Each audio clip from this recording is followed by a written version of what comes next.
Alors vous avez compris que la grève n'est pas levée, hein, puisqu'on est encore en grève illimitée. Nous avons, on va dire, bien accueilli le fait qu'on ait une bouffée d'oxygène au niveau du CHU de la hauteur de 40 millions.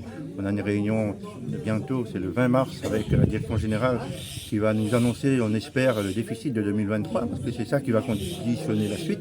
Et on attend très rapidement l'arbitrage, l'appui plutôt de l'IGAS pour nous confirmer les besoins du CHU en termes d'accompagnement de Mayotte et de son plan de permanence de soins. On attend pas moins de 30 millions par an, sinon c'est la catastrophe.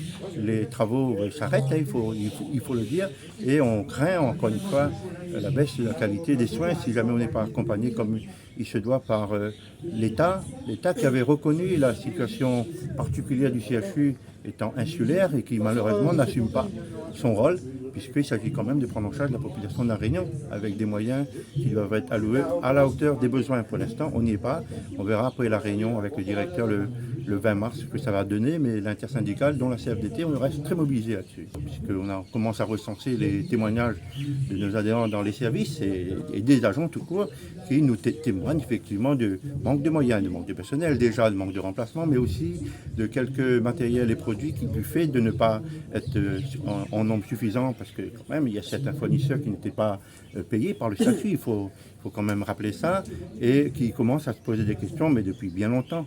Et nous, lorsqu'on dit qu'il y a une baisse de la qualité des soins, on est prêt à le démontrer au niveau de l'institution. Je pense que c'est ça aussi qui a fait réagir un peu la communauté politique et les représentants des usagers, c'est que ils constatent effectivement qu'il y a une réalité derrière l'annonce de la CFDT, qu'il fallait réagir très rapidement.